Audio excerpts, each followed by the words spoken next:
अस्सलाम वालेकुम दोस्तों। आज हम एक नया टॉपिक डिस्कस करेंगे जो कि है ग्राफ न्यूरल नेटवर्क पे। ग्राफ न्यूरल नेटवर्क आजकल जो है वो कंप्यूटर में हर फील्ड में एप्लीकेशन इनकी मौजूद है।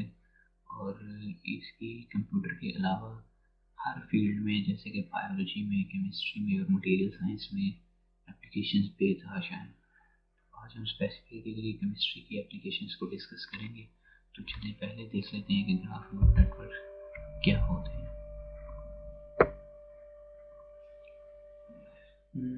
रफली जो है ये ग्राफ न्यूरल नेटवर्क जो है ये इससे पहले आता है कि कैसे एक ग्राफ को हम एक्सप्रेस करते हैं। ग्राफ एक्चुअली एक रिलेशनशिप है बिटवीन ऑब्जेक्ट्स। ऑब्जेक्ट्स कुछ भी हो सकता है। ऑब्जेक्ट्स लोग भी हो सकते हैं, ऑब्जेक्ट एटम भी हो सकते हैं, और ऑब्जेक्ट चलती फिरती कारें भी हो सकती हैं। तो हम इसकी ब्रीफ डेफिनेशन ये समझ लेते हैं कि ये कुछ दो ऑब्जेक्ट्स के दरमियान में एक कनेक्शन को ज़ाहिर करने को ग्राफ कहते हैं। बहुत सारी चीज़ें जो है वो ऑब्जेक्ट के दरमियान में कनेक्शन ज़ाहिर करती हैं, लेकिन ग्राफ कैसे उनसे न्यू है, नॉवल है, वो हम थोड़ा सा आगे जाकर डिस्कस करेंगे। उसके अलावा जो न्यूरल नेटवर्क है जो ग्राफ डाटा पे अप्लाई होते हैं हम उनको ग्राफ न्यूरल नेटवर्क कहते हैं। एक सादा न्यूरल नेटवर्क है जो कि नॉर्मल है, इसकी एमएल की एप्लीकेशंस में है, एमएल की फील्ड में है। जैसे डीप न्यूरल नेटवर्क है, आर्टिफिशियल न्यूरल नेटवर्क है। तो ये जो न्यूरल नेटवर्क है ये स्पेसिफिकली ग्राफ डाटा पे अप्लाई होते हैं। इनको हम ग्राफ न्यूरल नेटवर्क कहते हैं और शॉर्टली जीएनएन्स। प्रैक्टिकल एप्लीकेशन की बहुत सारी हैं, जैसे कि एंटी बैक्टीरियल डिस्कवरी में यूज़ हो रहे हैं। उसके अलावा फिजिक्स सिमुलेशन में, और इसके पास न्यूज़ डिटेक्शन में, ट्रैफिक प्रेडिक्शन में और रिकमेंडेशन सिस्टम में। चलिए हम सबसे पहले डिस्कस कर लेते हैं कि हम इस प्रेजेंटेशन में डिस्कस क्या करेंगे। हमारा पहला पार्ट जो है वो होगा कि ग्राफ होता क्या है और उसकी कुछ एग्जांपल्स। फिर उसके बाद हम स्पेसिफिकली इस प्रेजेंटेशन को केमिस्ट्री के पॉइंट ऑफ व्यू से अंडरस्टैंड करेंगे और एप्लीकेशन जीएनएस की केमिस्ट्री के पॉइंट ऑफ व्यू से समझेंगे।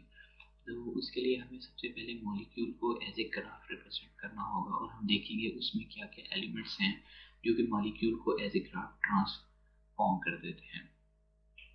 इसके बाद हम समझेंगे कि कैसे एक ग्राफ कन्वोल्यूशन लेयर काम करती है और कैसे हम इसको प्रैक्टिकली इम्प्लीमेंट करेंगे। उसके बाद हम फाइनली एक जीएनएन भी बनाएंगे। तो सबसे पहले समझ लेते हैं कि ग्राफ क्या होता है।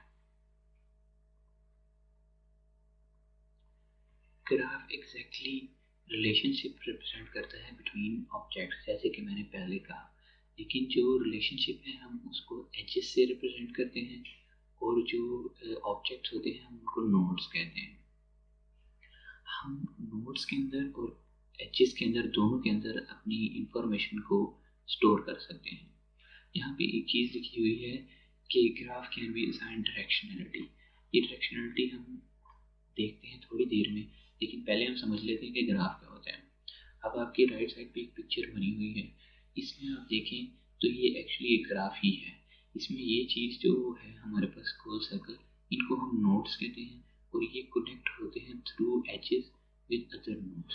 इसको हम एज कहते हैं और ओवरऑल ये स्ट्रक्चर जो है वो ग्राफ बनाता है। ओवरऑल ये स्ट्रक्चर ग्राफ बनाता है और हम इस ग्राफ को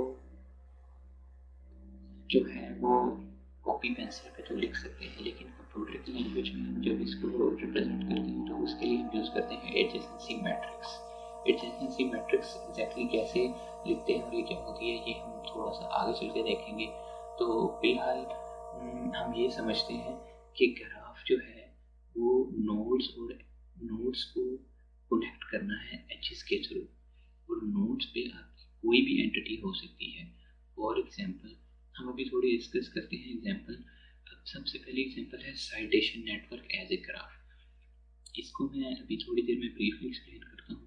फिर सोशल नेटवर्क्स आ जाते हैं, और फिर जो हमारा फोकस होगा इस प्रेजेंटेशन का वो है मॉलिक्यूल एज ग्राफ। तो चलिए कुछ एग्जांपल डिस्कस कर लेते हैं। पहले थोड़ी देर में हम देखेंगे कि ये ग्राफ स्ट्रक्चर डाटा कितनी किस्म का होता है, बल्कि पहले हम इसी को देख लेते हैं। तो ग्राफ जो है ना, उसमें हम किस तरह की प्रॉब्लम्स को हैंडल करते हैं। ग्राफ में बेसिकली हम 3 तरह की प्रॉब्लम्स को हैंडल करते हैं। सबसे पहली होती है ग्राफ लेवल पे, मतलब आपके पास एक पूरा ग्राफ था, जो आपने पीछे देखा है, एक पूरा ग्राफ था जो कि नोड्स और एज से मिलके बना हुआ था। यहाँ पे मैं नोड्स बना देता हूँ, ठीक है, और ये दरम्यान में एजेस है। तो ग्राफ ये एक पूरा ग्राफ है। एक प्रॉब्लम ये है कि हम इस पूरे ग्राफ को सॉल्व करें। मशीन लर्निंग में क्या होता है, हमारे पास ये ग्राफ होता है, हम इसके फीचर एक्सट्रैक्ट कर लेंगे। एक में तरीकाकार है, स्ट्रेटजी होती है कैसे करने हैं। लेकिन फॉर एग्जांपल आप समझे कि ये इसके फीचर्स ही हैं और हमारे पास इधर एक वेब कनेक्शन का कॉलम होता है या एक ट्रू वाई का कॉलम होता है, जिसमें हम बताते हैं अगर ये कि ये एक टॉक्सिक चीज़ है या नहीं है। ठीक है, हम इन दोनों में से एक चीज़ सेलेक्ट करते हैं और हमारे पास एक फीचर की कॉलम होता है और एक उसका लेबल होता है।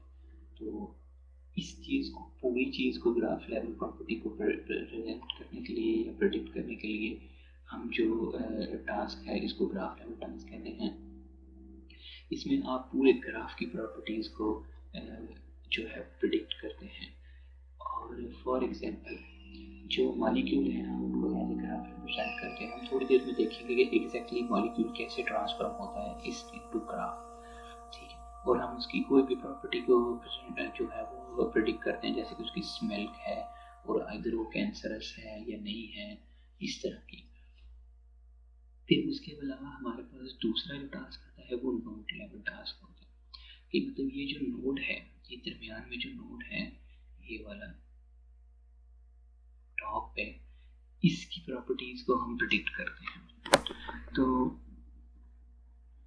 मिसाल के तौर पे इस जो है नोड का क्या पर्पस है, क्या रोल है, क्या इफेक्टिवनेस है, या इसकी क्या एक्टिविटी है इन सेंस ऑफ केमिस्ट्री। मिसाल के तौर पे आपके पास एक मॉलिक्यूल है और आपके पास यहाँ पे OH लगा हुआ है, ये मैं कहता हूँ एक OH है। तो आप सारे फीचर एक्सट्रैक्ट कर लेते हो और इसके बारे में इंफॉर्मेशन नहीं देते और इसको प्रेडिक्ट करते हो कि आइदर ये OH किसी पाथवे में एक्टिवेट हो रहा है या इसका कुछ और फीचर आप प्रेडिक्ट कर लेते हो। तो इस सेंस में हम नोड लेवल टास्क करते हैं। और इसकी क्लासिक एग्जांपल जो है वो ज़ेक्राटे क्लब की है। हम इस पे जाएंगे नहीं ज़ेक्राटे क्लब पे, लेकिन ये एक क्लासिक एग्जांपल है, आप इसको गूगल कर लें तो आपको समझ आ जाए कि नोड लेवल टास्क एग्जैक्टली है क्या।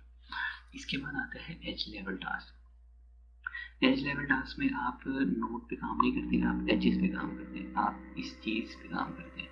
मिसाल के तौर पे अगर मैंने किसी मॉलिक्यूल पे प्रेडिक्ट करना हो अननोन पे, किसी यहाँ पे दो एटम्स के दरमियान में सिंगल बॉन्ड आएगा, डबल आएगा, ट्रिपल आएगा, उनकी क्या प्रॉपर्टीज होंगी, तो हम इस लेवल को एज लेवल टास्क कहेंगे। अब इसके बाद हम एग्जैक्टली देखेंगे कि भाई ग्राफ होता क्या है और इसकी टाइप्स क्या है। सबसे पहले हमने ग्राफ तो देख लिया कि ग्राफ जो है वो सेट ऑफ एंटिटीज हैं जिसको हम नोड्स कहते हैं और ये कनेक्टेड होते हैं एजेस के थ्रू, ठीक है। तो हम ग्राफ को जी से रिप्रेजेंट करते हैं, ठीक है। इसके अंदर दो पेयर्स होते हैं जो कि मैंने आपको कहा, एक को हम नोड्स कहते हैं और एक को हम एजेस कहते हैं। पूरे ग्राफ में पेयर ऑफ नोड्स को आप वी से रिप्रेजेंट करते हैं, एक सेट बना लेते हैं कि ये हमारे पास जो है वो आपका सेट ऑफ नोड्स है। और इसके अलावा जो आपका सेट ऑफ एजेस होता है आप उसको ई से रिप्रेजेंट करते हो, कैपिटल ई से। इसके अलावा ग्राफ जो है वो दो तरह के होते हैं, एक डायरेक्टेड ग्राफ होता है और एक अनडायरेक्टेड ग्राफ होता है। Excuse me. जो डायरेक्टेड ग्राफ होता है इसमें बताया जाता है कि जो नोड है वो किस नोड की तरफ आपका एग्जैक्टली एज डायरेक्टेड है। फॉर एग्जांपल ये मेरे पास एक साइटेशन नेटवर्क है, उसकी एग्जांपल है। आप अगर पेपर बी को देखें यहाँ पे, तो पेपर बी जो है वो साइट करता है पेपर ए को, लेकिन लाजमी नहीं है कि पेपर ए रिवर्स भी करे, वो पेपर बी को भी साइड करे, ऐसे नहीं है। पेपर ए जो है वो पेपर डी को साइड करता है और इसी तरह पेपर ई पेपर डी को साइड करता है और पेपर बी जो है वो पेपर सी को साइड कर रहा है। तो ये एक डायरेक्टेड ग्राफ है जो कि पॉसिबल है कि रिवर्स पे भी काम करे, लेकिन यहाँ पे जो एग्जांपल है ये पर्टिकुलरली रिवर्स में काम नहीं कर रही। मिसाल के तौर पे बी जो है वो ए को साइड कर रहा है, लेकिन ए बी को साइड नहीं कर रहा, वो किसी और को साइड कर रहा है। इस तरह ये जो है ये एक्साइटेशन नेटवर्क है, और ये डायरेक्टेड ग्राफ हम इसको कहते हैं। जो अनडायरेक्टेड है, हमारे मॉलिक्यूल अनडायरेक्टेड है, तो इसकी केमिस्ट्री के पॉइंट ऑफ व्यू से मैं ऐसे मिसाल ले लेता हूँ कि जो कोवेलेंट बॉन्ड है वो दोनों के दरमियान में शेयर है। आप इसकी डायरेक्शन इलेक्ट्रोनेगेटिविटी के हिसाब से तो बता सकते हैं, लेकिन आप ये नहीं बता सकते कि नाइट्रोजन कार्बन के साथ कनेक्टेड है या कार्बन नाइट्रोजन के साथ, दोनों ही एक दूसरे के साथ कनेक्टेड है। तो इसमें आप ये डिस्टिंग्विश नहीं करोगे। मिसाल के तौर पर ये जो नाइट्रोजन है ये इस कार्बन के साथ कनेक्टेड है, तो ये कार्बन भी तो इस नाइट्रोजन के साथ कनेक्टेड है। तो आपके पास एक पर्टिकुलर डायरेक्शन नहीं है as a overall graph directionality में, लेकिन इलेक्ट्रोनेगेटिविटी के हिसाब से आप कहते हो कि इलेक्ट्रॉन डेंसिटी इस तरफ को ज़्यादा है, दूसरी तरफ को कम है। तो वो एक अलग टॉपिक है, वो हम फीचर जब बनाएंगे तो हम तब समझ लेंगे कि इसका मतलब स्पेसिफिकली क्या होगा। एनीवे, अभी हमने बात कर ली कि डायरेक्शनैलिटी क्या होती है और अनडायरेक्टेड ग्राफ क्या होता है। दोनों की खसूसियत ये होती है कि इसमें आप पेयर ऑफ नोड्स को रिप्रेजेंट करते हो वी के साथ, और पेयर ऑफ एजेस को ई के साथ रिप्रेजेंट करते हो। फिर एक ग्राफ को आप कंप्यूटर लैंग्वेज में जो इनकोड करते हो वो एडजेसेंसी मैट्रिक्स से इनकोड करते हो, जो कि हम जिसको हम मोस्टली ए कहते हैं। अब ये एडजेसेंसी मैट्रिक्स कैसे बनता है ये हम थोड़ा सा आगे जाके लर्न करेंगे। तो इसमें जो एडजेसेंसी मैट्रिक्स है वो 1 और 0 पे ही मुश्तमिल होता है, इसके अलावा कोई एक्स्ट्रा चीज़ बीच में नहीं होती। तो सिर्फ ये बताता है कि दो नोड्स आपस में कनेक्टेड हैं, यस 1 नहीं है तो 0, नो प्रॉब्लम, ठीक है। और इसमें जो सिमेट्री मौजूद होती है, मतलब आई जे एलिमेंट जो है वो जे आई ही होता है अनडायरेक्टेड ग्राफ में, लेकिन जो डायरेक्टेड ग्राफ होते हैं उसमें I J is not equal to J I. मिसाल के तौर पे x1 2 is not equal to x2 1, okay. But जो अनडायरेक्टेड ग्राफ होते हैं इसमें ये बात ट्रू होती है। अब आगे की ब्रेक डाउन है कि जो हमारे पास सेट ऑफ नोड्स होते हैं तो उसकी वो एक मैट्रिक्स बनाते हैं हम। जाहिर बात है इसमें से जो है वो फीचर बनाना चाहते हैं, तो हम अपने नोड से कुछ फीचर निकाल दें, कुछ एज से फीचर निकाल दें। जो नोड फीचर मैट्रिक्स होती है, जो पेयर ऑफ नोड्स पे मौजूद होती है, उसकी डायमेंशन होती है v cross F V V. जो एफ ई वी है वो लेंथ ऑफ लेवल वेक्टर है ऑफ ईच नोड, ठीक है। और हमारे पास जो बी है ये नंबर ऑफ नोड्स है जी। तो number of nodes by the length of the feature vector of the each node. हम जो है हर नोड में एक फीचर रखेंगे। मिसाल के तौर पे आपके पास एक कोई नोड है, आप उसके अंदर फीचर स्टोर कर लोगे x1 x2 एंड x3। तो इसकी जो डायमेंशन होगी और जो हमारे नंबर ऑफ नोड्स की डायमेंशन होगी वो हमारी नोड फीचर मैट्रिक्स को रिप्रेजेंट करेगी। उसी तरह हमारे लिए एज फीचर मैट्रिक्स होगी जो कि हमारे एज के फीचर और नंबर ऑफ एजेस को रिप्रेजेंट करेगी। एग्जैक्टली इनको कैसे बनाना है ये हम आगे जाके देखेंगे, लेकिन फॉर द टाइम बीइंग मैं इसको सिर्फ पिक्टोरियल ये बता रहा हूँ कि हमारे पास ये चीज़ें होती हैं। हमारे पास वी होता है, हमारे पास एफ वी होता है, एक्स फीचर मैट्रिक्स होती है, और एक्स ई जो है ये भी फीचर मैट्रिक्स होती है लेकिन ये एज की होती है। तो ऐसे करके हमारे पास जो है एक पूरा ग्राफ एक्सप्लेन होता है। एक ग्राफ में क्या होता है, नंबर ऑफ पेयर्स होते हैं ऑफ नोड्स ऑफ एजेस, फिर एक एडजेसेंसी मैट्रिक्स होता है, फिर एक नोड फीचर मैट्रिक्स होता है, उसके बाद हमारे पास एज फीचर मैट्रिक्स होता है। इन सब एलिमेंट्स से मिलके एक ग्राफ बनता है और हम अपने मॉलिक्यूल को इन एलिमेंट्स के थ्रू ही ग्राफ में ट्रांसफॉर्म करते हैं। तो हम मॉलिक्यूल को ऐसे ग्राफ समझेंगे, लेकिन इंशाल्लाह अपने नेक्स्ट ट्यूटोरियल में, ये ट्यूटोरियल काफ़ी लंबा हो चुका है, तो आपने मुझे बताना है कि आपको GNN में कितना इंटरेस्ट है और ये टॉपिक इंटरेस्टिंग है आपके लिए, ताकि मैं मोटिवेट रहूँ और इसको कैरी ऑन करूँ। इंशाल्लाह आप इसकी बहुत सारी एप्लीकेशन फाइंड करेंगे अपनी PhDs में, और एवरीवेयर इसकी एप्लीकेशन है और बहुत ही इंटरेस्टिंग एप्लीकेशन है। तो नेक्स्ट ट्यूटोरियल में हम मॉलिक्यूल्स को कैसे ट्रांसफॉर्म करेंगे ये बात डिस्कस करेंगे। तो इंशाल्लाह मिलते हैं अगली वीडियो में।